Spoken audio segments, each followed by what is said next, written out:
E hoje nós temos um tema que eu entendo importantíssimo para a tua vida, para todos nós. Como dar a volta por cima. Eu quero ler o texto para você do nosso início da palavra. O Salmo 37, versículos 23 e 24. O Senhor firma os passos do homem bom, e no seu caminho se compraz. Se cair, não ficará prostrado, porque o Senhor o segura pela mão. Amém? Gente, é tão bom quando a gente chega no final do ano, e daqui a pouco vamos chegar de novo, não é? Como o tempo está correndo.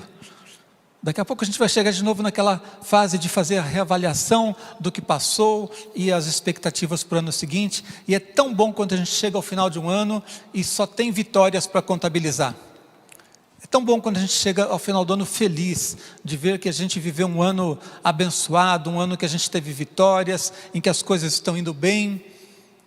Mas o que acontece quando a gente está num momento em que nem tudo está bem? O que acontece quando como é que a gente lida quando nem tudo foi vitória, mas houve alguma derrota? Porque o texto está deixando claro que ele está falando de uma pessoa boa, do homem bom, o texto diz. Mas depois diz assim, se cair, não ficará prostrado. Então a palavra de Deus está considerando que é possível cair, sim ou não? Então nós precisamos saber o que fazer quando isso acontece. Seria muito bom se fosse impossível nós cairmos, e aí eu só pregaria sobre vitória. Mas se é possível que você em algum momento tenha uma derrota e não uma vitória, é muito importante saber o que fazer nessa hora. Se a gente só souber se dar bem no momento da vitória, a gente está perdido. Porque no momento em que houver uma falha, no momento que houver uma derrota, no momento que houver um tempo difícil, você não vai saber o que fazer? Então, não é um bom destino esse. Então é importantíssimo que, já que é possível que nós tenhamos alguma derrota, a gente saber como dar a volta por cima, amém?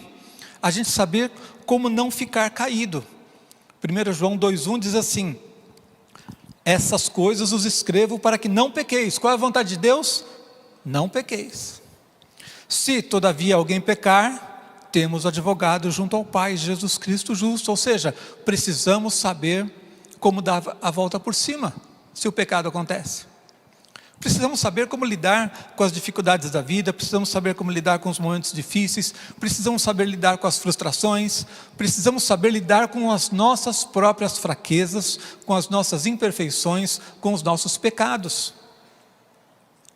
Entendendo que é sempre o melhor, o excelente, buscar a vontade perfeita de Deus, não cair, não errar, não pecar. Todavia, se alguém pecar, precisa saber que temos um advogado diante do Pai. Amém?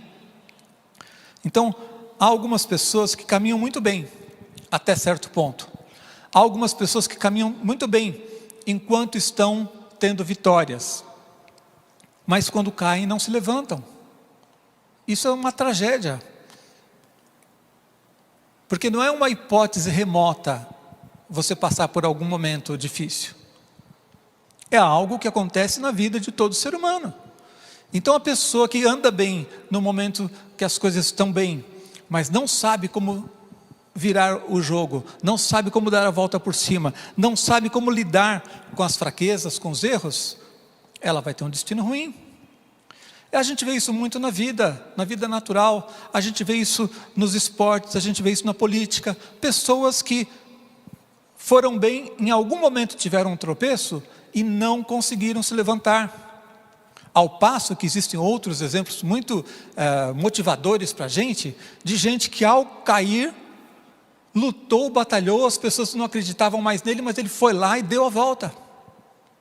Atletas, por exemplo, temos aqui um grande atleta aqui na frente, né? Além de pastor. Atletas que passam por uma contusão seríssima. E as pessoas dizem, a carreira dele acabou. Mas ele vai lá, se esforça, luta, faz todo o tratamento que tem que fazer, treina e volta para dar a volta por cima.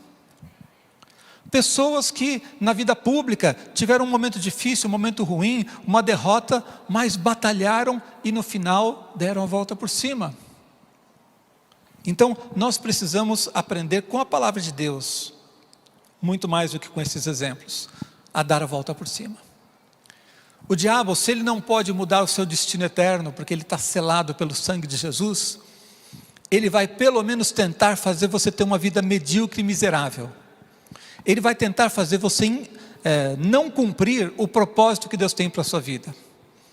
Se ele não pode mudar o seu destino eterno, ele já acha que vai ter uma vitória parcial, pelo menos se ele conseguir fazer com que você, depois de uma derrota, nunca mais se levante. Se ele conseguir fazer que você fique olhando para si mesmo, para as suas fraquezas, para os seus pecados, e você diga assim, eu não presto mesmo, eu não mereço nada, que bom que eu estou salvo, mas eu vou ficar no meu cantinho, eu não vou pregar mais o evangelho porque eu não tenho autoridade, eu não vou servir a Deus porque eu não tenho autoridade. Não, essa é a vontade do diabo. A vontade de Deus é te levantar e fazer de você uma grande bênção, amém? Vocês se lembram, um dos casos mais claros na Bíblia, um dos exemplos, eu acho que o mais forte de todos para ilustrar isso, quando Pedro negou a Jesus. É uma queda ou não, gente? Você já se imaginou no lugar dele? Quando você ouve uma pregação sobre aquele momento em que Pedro pela terceira vez nega a Jesus, você já se imaginou no lugar dele? Pensando assim, meu Deus, que vergonha, que culpa terrível vem sobre uma pessoa que nega a Jesus. Por medo, por covardia, que coisa terrível. Se eu estivesse naquele lugar, que coisa horrível. Aí você pensa assim, então Pedro perdeu o status de apóstolo? Não. O que é que Jesus disse para ele? Você me ama? Apacenta as minhas ovelhas. Se levante, volte a fazer o trabalho para o qual eu te chamei, amém? Então se acontece uma queda, nós precisamos saber como dar a volta por cima. E a palavra que eu quero trazer para vocês então, eu vou falar de algumas marcas simples, é uma pregação muito simples, você com certeza vai entender, são 3 pontos e você vai decorar, talvez você se lembre daqui a muito tempo, mas eu vou dizer para você, não é tão simples assim, porque eu não vou dar para você uma formulazinha que amanhã você aplica e resolveu tudo. Eu vou mostrar para você um caminho que vai fazer de você uma pessoa forte, uma pessoa preparada para enfrentar as coisas, uma pessoa que não vai cair, mas se cair não vai ficar prostrado, amém? Pode aplaudir o Senhor.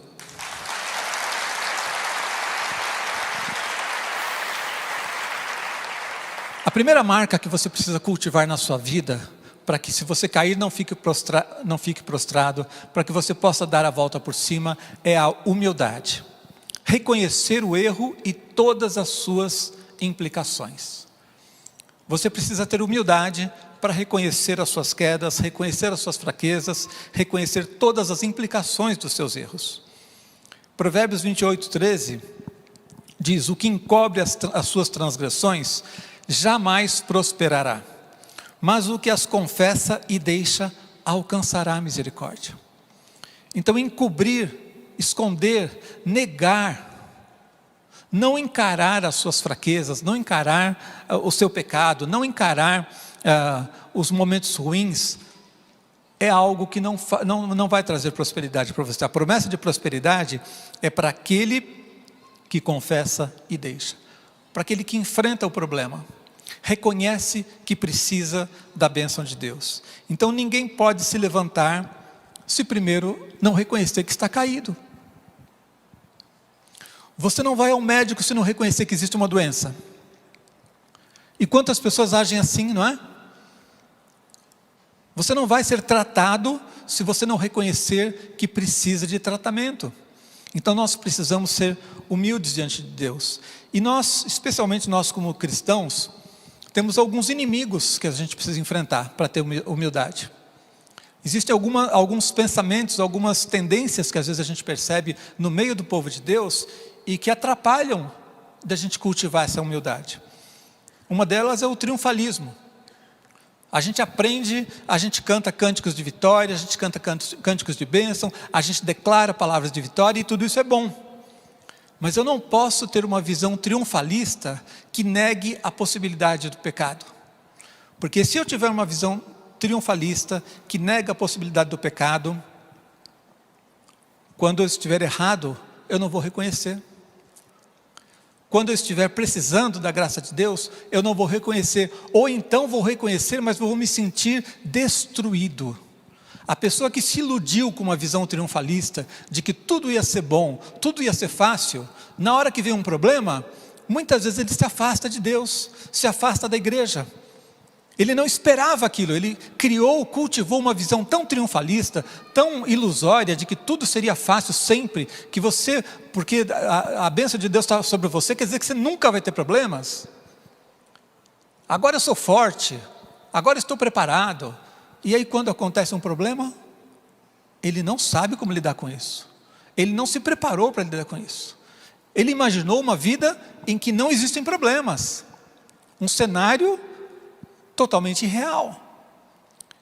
E quando o problema vem, muitas vezes as pessoas se sentem tão sem orientação, desorientada mesmo, que acaba sendo abatida na sua fé, perdendo o ânimo de buscar a Deus, se questionando e dizendo assim: puxa, mas se assim então, quer dizer que tudo que eu estava fazendo está errado, quer dizer que buscar a Deus desse jeito está errado, quer dizer que a fé que eu estava cultivando não vale a pena.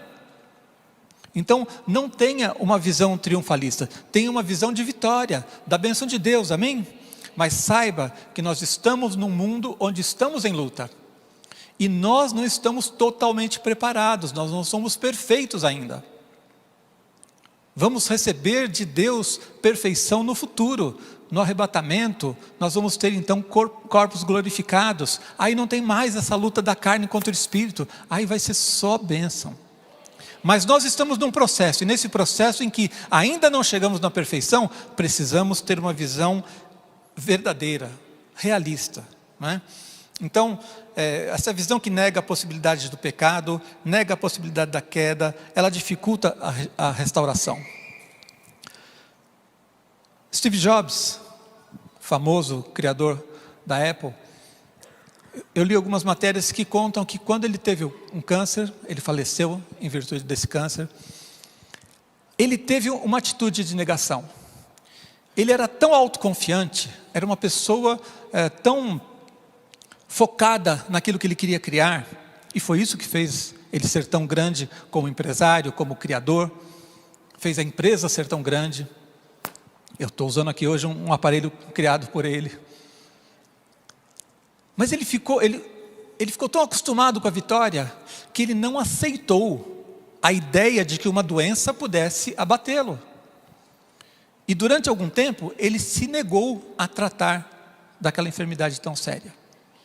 Ou foi tratar com paliativos que todo mundo sabia que não funcionava. Somente quando a coisa ficou séria, aí ele foi se submetendo ao tratamento, mas aí foi tarde demais.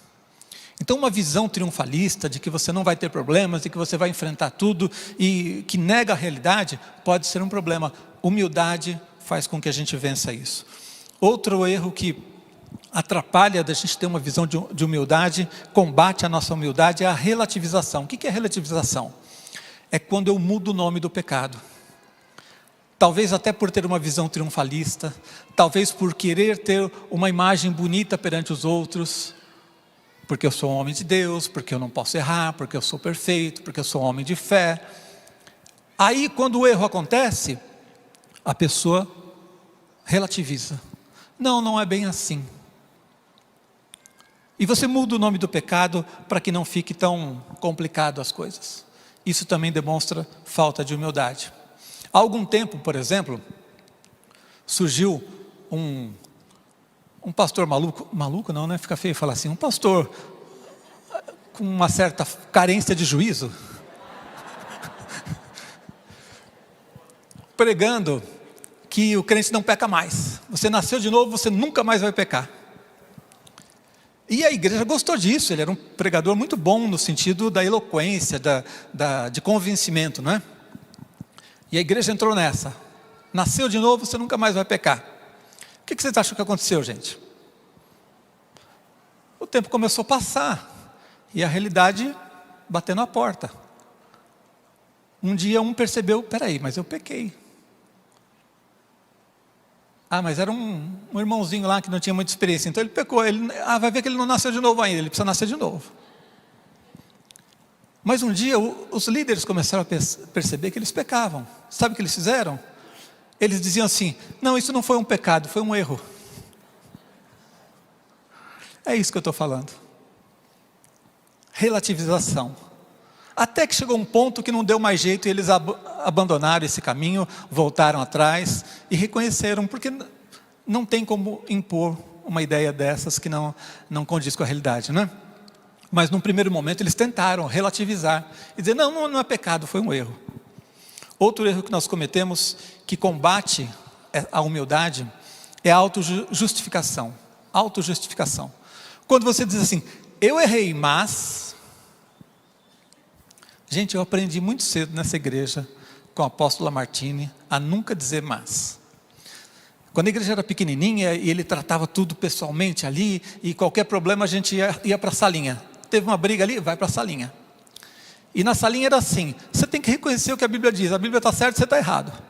E quando a gente dizia, mas, o neto dessa época, quem mais? Quem conhece essa salinha aí? Então quando a pessoa dizia mais, acabou a conversa. Não, se você está reconhecendo o seu erro, se você vai pedir perdão e diz mas, já está errado. Você bateu nele, bati, mas ele que me xingou. Não, você bateu, peça perdão porque bateu. As crianças fazem isso, né? Eu bati, mas ele mereceu. Eu errei, mas a culpa é dele. Nós tivemos um encontro, por sinal vamos ter um daqui a pouco, se inscreva, em que uma pessoa, diante da ministração do encontro, reconheceu que tinha um problema de relacionamento com outra pessoa. E precisava acertar aquilo. E aí ela veio falar conosco, eu falei, ótimo, Deus tocou no seu coração, vai lá e conversa com a pessoa. E ela foi lá e disse assim, olha, eu queria pedir perdão porque eu tinha um problema com você, porque você é isso, você é isso, você é isso. Então assim, eu estou com raiva de você, mas eu tenho razão, tá? Eu estou com mágoa, mas eu tenho razão para ter a mágoa, tá? Então, não se auto-justifique. Quando nós estamos errados, precisamos reconhecer completamente isso. Eu não vou ler os textos aqui, daqui a pouco leio alguns versículos, mas o Salmo 32 inteiro e o Salmo 51 são um grande exemplo de alguém, como o rei Davi, que se arrependeu e se arrependeu de verdade, sem justificar. Quando você lê o Salmo 51, você vai ver que ele colocou até a mãe dele na história, em pecado me concebeu minha mãe, ele confessou o pecado até da mãe, ele não justificou. Então humildade é reconhecer plenamente o seu erro, humildade é reconhecer o erro e todas as suas consequências, não justificar, não disfarçar, não culpar o outro, mas reconhecer plenamente o seu erro. Esse é o primeiro passo que você precisa para você dar a volta por cima, amém? O segundo é aceitar a graça, ou seja, buscar em Deus e não em si mesmo o poder para vencer. Quando nós caímos, algumas pessoas são humildes até para reconhecer que erraram. Mas depois de reconhecer que erraram, eles erram no segundo passo. Eles dizem assim, agora eu vou dar a volta por cima e eu vou mostrar para Deus que eu vou ser um bom filho. Eu vou provar para Deus que eu vou ser um bom servo. Eu vou provar para Deus, eu vou mostrar para Deus e para todo mundo que eu sou bom, mas eu apenas cometi um erro. Mas eu não sou aquele erro, eu sou bom e eu vou mostrar que eu sou bom. Eu vou mostrar que eu vou dar a volta por cima. Eu vou mostrar que eu posso ser melhor. E nisso a pessoa começa então a tentar construir o novo momento, o momento de dar a volta por cima, na força do seu braço. Tenta mostrar a sua capacidade. Então as pessoas são humildes para reconhecer o erro, mas esquecem da humildade na hora de tentar resolvê-lo. Então depois de confessar o pecado, precisamos reconhecer que Deus é quem tem o poder para nos abençoar. Nós precisamos aceitar totalmente a graça de Deus. Precisamos confiar que é o amor de Jesus por nós que vai nos levantar. Como foi no caso de Pedro. O que é que Pedro fez depois de negar a Jesus? Nada. Ele se levantou? Não. Mas Jesus disse para ele, você me ama? Apacenta as minhas ovelhas. Foi a graça de Jesus, a maneira graciosa, amorosa como Jesus tratou com Pedro, que fez com que ele pudesse se levantar. Então se nós caímos, precisamos olhar para Deus, porque Ele tem o poder para nos levantar, amém?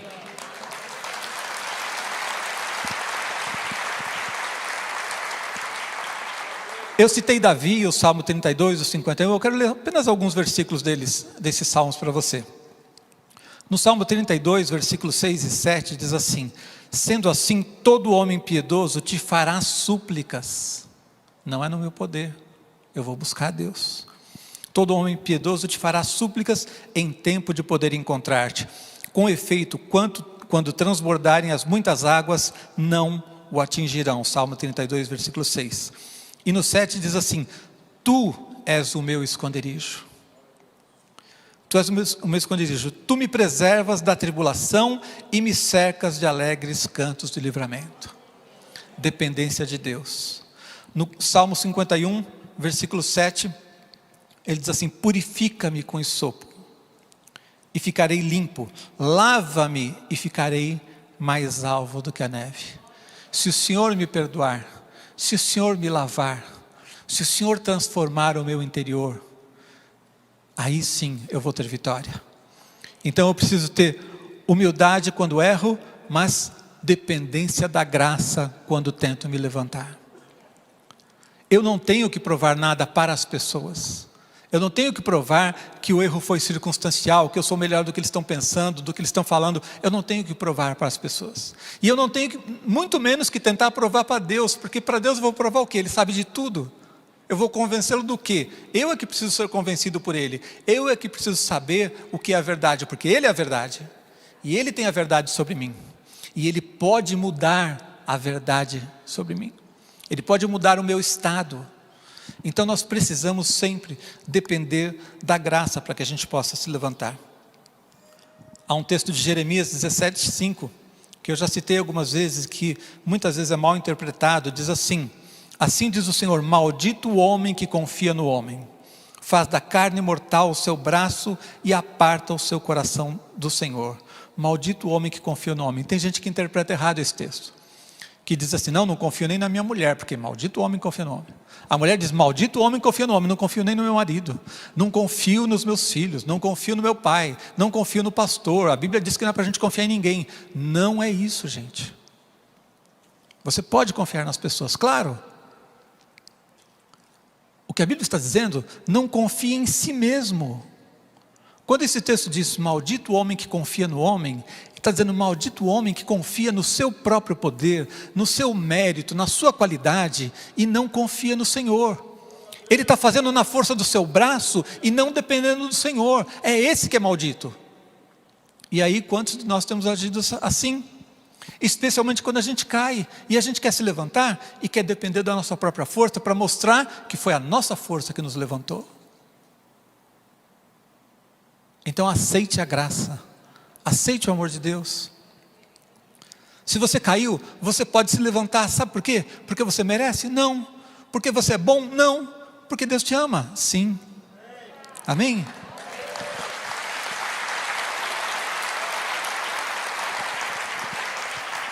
Querem ver um erro muito comum que a gente comete? Jejum. Não o jejum, tá? Não é o jejum que está errado. Errado é você. A gente às vezes jejua para provar para Deus que a gente vai mudar. O jejum não é para provar nada para Deus não, gente. Deus já sabe de tudo. Então quando eu jejuo, não é para dizer assim: está vendo, Senhor, eu estou aqui provando que eu estou arrependido. Ou tentando pagar de alguma forma o preço, né? Encarando o jejum como uma mortificação no sentido de um castigo da carne. Gente, isso é uma ideia pré-medieval, não é nem medieval. Sabe aqueles monges que se ficavam automutilando? Tem gente que pratica o jejum como uma forma de automutilação. Isso não tem na Bíblia não, gente. Não é isso. O jejum é um intensificador, é um turbo para a sua oração, é só isso. O jejum é quando você tem um propósito muito firme e você precisa intensificar a sua oração, então você vai com jejum e oração. O jejum vai te ajudar a orar melhor. É só isso, um turbo para a sua oração, mas não é castigo pelo seu pecado, não é automortificação, não é automutilação, não é para sofrer e pagar um pouquinho do preço do seu erro. Não é para provar para Deus que você está realmente decidido a fazer nada diferente. É só para te ajudar a orar com mais intensidade. Mas muitas pessoas trazem, não da Bíblia, não da palavra de Deus, não da nossa fé, mas de fora, essa ideia de automutilação. E fazem o jejum de uma maneira errada. Jejum é para fortalecer a sua vida, só isso. Algumas pessoas não conseguem entender e aceitar a graça. E aí quando caem, ficam debaixo de acusação. Tem esses que tentam provar para Deus, mas tem aquele que fala assim: eu não consigo provar nada, eu não presto mesmo, e fica lá caído. Se você não aceitar a graça, se você não aceitar que simplesmente você pode se levantar porque Deus te ama e ponto, se você ficar raciocinando em termos de merecimento, você vai ficar caído. Porque tem esse que erra tentando provar para Deus e vai na força do braço, e tem aquele que desiste de tentar provar para Deus e fala: eu vou ficar aqui caído. Desde pequenos nós aprendemos a lidar com meritocracia. E essa palavra é uma palavra complexa, usada em muitos sentidos, mas eu quero dizer para você, graça é mais do que aquilo que você merece. A gente foi desde pequenininho criado, mereceu, ganhou, não mereceu, não ganhou.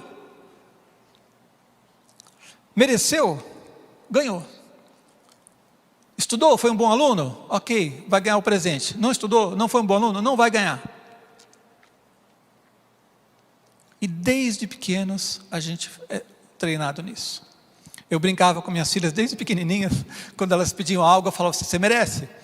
Aí elas ficavam acanhadas, assim, não sabiam o que eu responder. Eu falava assim: mereço, porque eu sou sua filha. Ponto. Filho não precisa merecer. A gente deve usar, sim, o ensino para que eles saibam se dedicar. A gente pode colocar metas e tudo, mas a gente também precisa ensinar a graça para os filhos. Os pais também precisam saber. Amém? Se você quer ensinar o seu filho quem é Deus, se você quer preparar o caminho para que ele conheça o amor de Jesus, você também precisa tratar o seu filho com graça. E às vezes dar a ele aquilo que ele não merece, usar de graça para com ele. Então, aceite a graça de Deus. Às vezes é tão difícil isso para a gente, porque como eu falei, a gente foi criado nesse sistema de cobrança, e tem os crentes que já vêm todo com discurso, né? Você prega isso, é capaz de ter lá nos comentários no YouTube, já alguém reclamando: está falando da graça, quer dizer que ele está justificando o pecado. Gente, graça não justifica, não é para dizer que a gente pode pecar. A graça não significa que você pode fazer tudo errado e que não vai ter consequências, não é isso. A graça significa que Deus continua te amando. A graça significa que Deus conhece a sua fraqueza e Ele quer te ajudar a se levantar, só isso. Mas então vale a pena o pecado? Não, nunca vale a pena, sempre traz consequências ruins. Mas eu não preciso ficar debaixo de peso, de acusação. Eu não preciso descer no meu status e achar que eu nunca mais posso servir a Deus. Eu não preciso me acomodar. Eu não preciso ficar somente sentado na igreja e dizer: eu vou ficar quietinho aqui porque eu não sou digno. Não, é pela graça de Deus que nós servimos a Deus. Amém? É pela graça de Deus que eu subo aqui para pregar.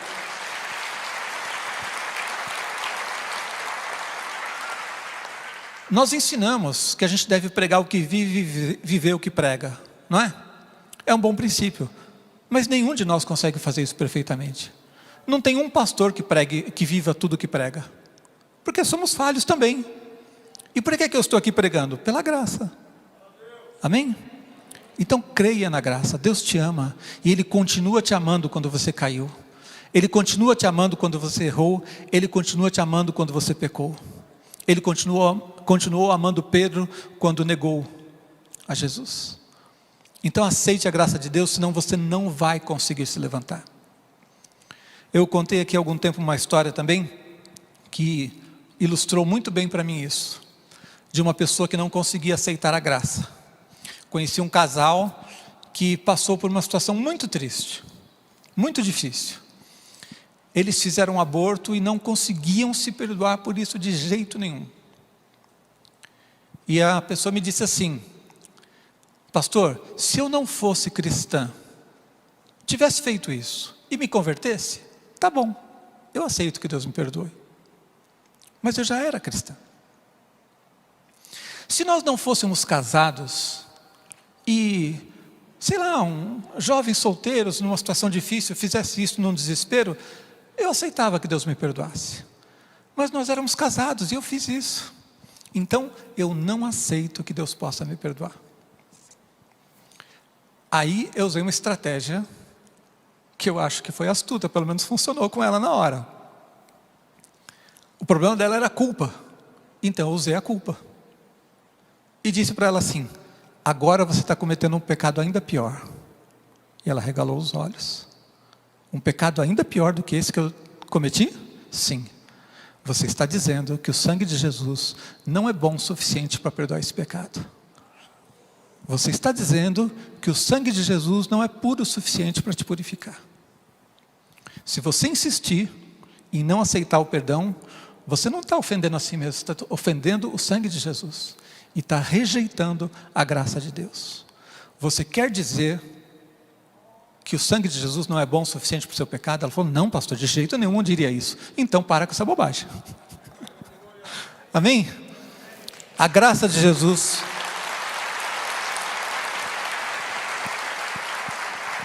Sem a graça de Jesus, a gente não dá a volta por cima.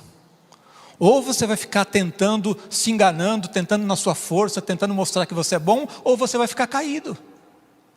É pela graça de Jesus que a gente se levanta. E o terceiro e último ponto que eu quero falar com você, uma marca que você precisa cultivar na sua vida, é firmar os seus pés. Ou seja, estabelecer princípios para a restauração. Significa o seguinte: não adianta se levantar, é preciso se preparar para não cair de novo. Salmo 40, versículo 2 diz assim: tirou-me de um poço de perdição, de um tremedal de lama, colocou-me os pés sobre uma rocha e me firmou os passos. O que é que ele fez? Ele só restaurou? Não. Ele só me levantou? Não. Ele me colocou os pés sobre uma rocha. Antes você estava num lugar, um lamaçal. Alguém já andou num terreno assim escorregadio? Eu andei uma vez de carro, era muito engraçado. Era um lugar amplo e não tinha perigo de bater em nada e tal, mas você virava assim, o carro não te obedecia de jeito nenhum. Ele ia para onde ele quisesse. É um terreno inseguro, perigoso, difícil de definir um rumo. Mas firmar os pés sobre a rocha é quando te tirou de lá do lamaçal, te tirou lá do fundo do poço, daquele lugar que você estava escorregando, te trouxe para cá, firmou os seus passos, firmou os seus pés, para que você não caia de novo.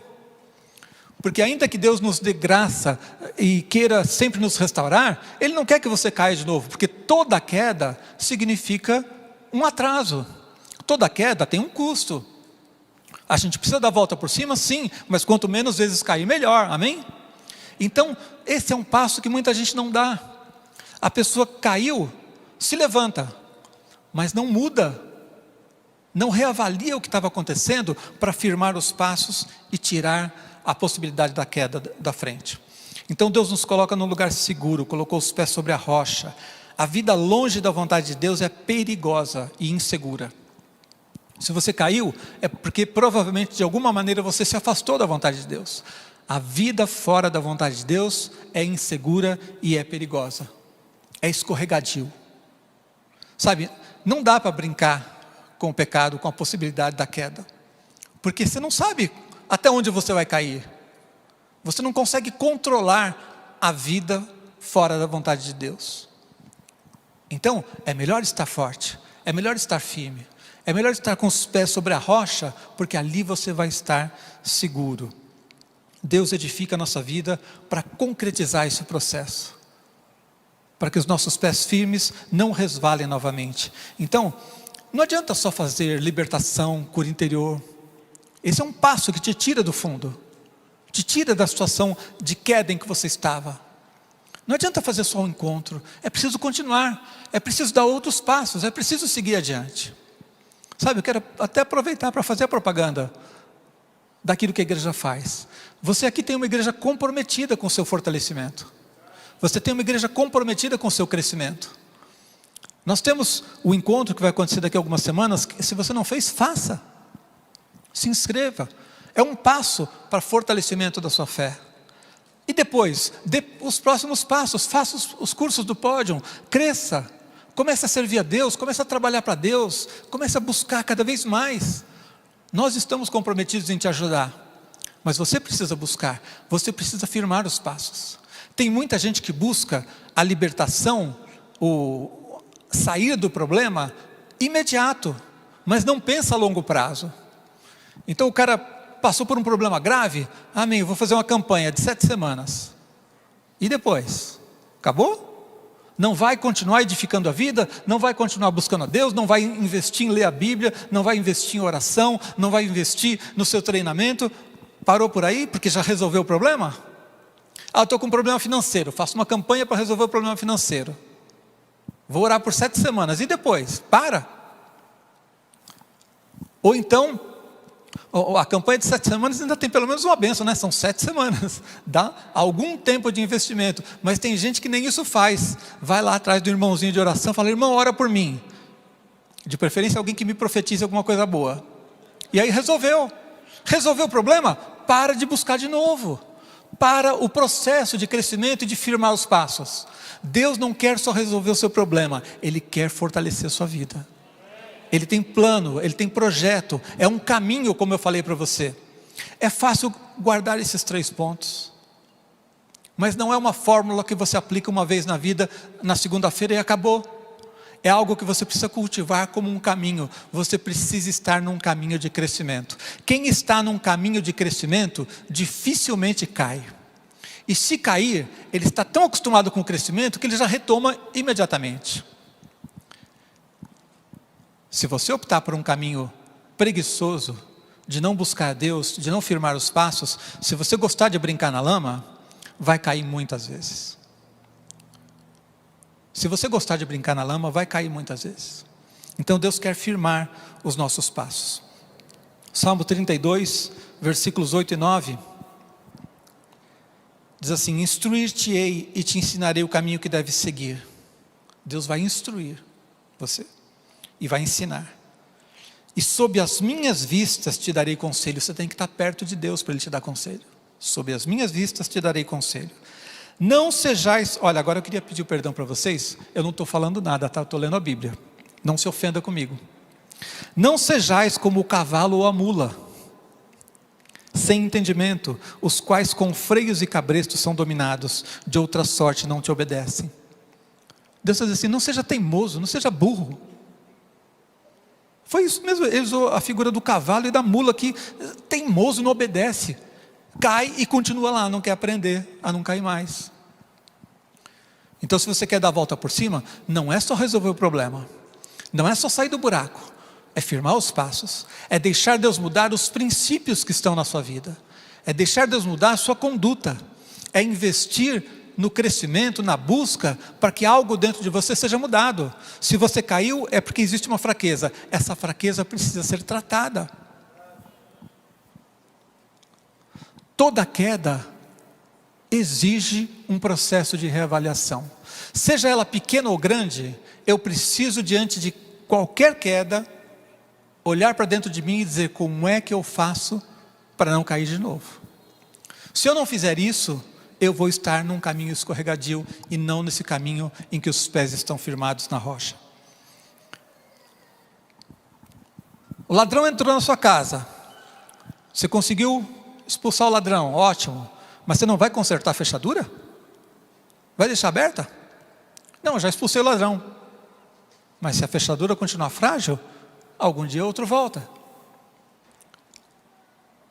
Ah, bati o carro, o freio estava ruim, você vai lá, conserta o carro, fica bonitinho, brilhando, mas você não vai consertar o freio?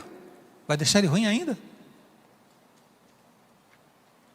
Então é preciso haver um processo de tratamento, de firmar os pés, uma restauração que vai realmente fazer diferença. Em João 15, 7 diz assim, se permanecerdes em mim e as minhas palavras permanecerem em vós, pedireis o que quiserdes e vos será feito. Qual é o segredo desse caminho abençoado? De pedir o que você quiser e vai ser feito? Tem uma condição. Se permanecerdes em mim e as minhas palavras permanecerem em vós. Então há um processo de crescimento, de treinamento, de ensino que precisa ser feito para que os nossos pés sejam firmados. Então quando você passar por algo assim, seja objetivo, pense, ore, faça uma reflexão, busque a Deus, estabeleça um tempo de reflexão, de busca, para dizer assim: Deus, onde é que eu errei? Por que eu voltei naquele erro? Quais foram os passos que eu devia ter dado e não dei? Faça isso de uma maneira muito objetiva, deixe o Espírito de Deus mostrar para você o que é que está errado, o que é que tem que ser mudado. Não adianta vir com um projeto vago do tipo assim: não, eu caí, mas agora eu vou ser melhor. O que quer dizer ser melhor? É tão vago. Não, você precisa olhar para dentro de si e precisa perguntar: Deus, o que é que eu preciso mudar? O que é que precisa ser diferente? O que é que eu preciso fazer agora? Como é que eu posso buscar ao Senhor e ser tratado de uma maneira que o meu interior seja renovado, minha mente seja renovada, eu seja fortalecido, a brecha que havia seja fechada, para que o diabo nunca mais me pegue nessa área aqui. Se ele quiser me pegar, ele vai ter que ser muito criativo, ele vai procurar outro lugar, porque aqui essa brecha eu fechei. Amém? Então eu quero orar pela sua vida, porque todos nós precisamos saber como dar a volta por cima. Nenhum de nós é perfeito, nenhum de nós tem um caminho em que nunca existe erro, nunca existe pecado, nunca existe momento difícil. Então todos nós precisamos saber como dar a volta por cima se acontece um problema. E se você está passando por um processo assim, eu quero orar especialmente por você nessa manhã, para que você possa hoje começar esse processo de dar a volta por cima, que hoje seja um ponto de virada na sua vida, para que você não continue caindo, para que você não continue num caminho de afastamento de Deus, mas ao contrário, você aceite a graça de Deus, receba a graça de Deus, seja humilde para reconhecer o seu erro, seja humilde para reconhecer que você está longe da vontade de Deus, que você não buscou a Deus como devia, enfim, seja humilde para reconhecer o seu erro, seja lá qual for ele, busque a graça de Deus e diga para Ele: Senhor, eu quero que o Senhor firme os meus passos, eu quero que o Senhor firme os meus passos, eu não quero me afastar, eu não quero cair toda hora, eu quero ter um caminho de crescimento, eu quero dar a volta por cima. Eu reconheço os meus erros, reconheço as consequências desses erros, eu peço perdão ao Senhor, peça perdão a outras pessoas que você tenha ofendido, mas diga: Senhor, eu estou aqui para receber a Tua graça. Eu sei que o Senhor não parou de me amar, o Senhor não desistiu de me amar. Eu sei que o sangue de Jesus é bom o suficiente para perdoar os meus pecados e para me levantar de novo. Então eu quero que nesse momento você ore e busque a Deus. Quero que você diga para Ele o que você precisa. E se você está passando por esse momento em que precisa hoje dar a volta por cima, receba essa palavra. Vamos ficar em pé e orar.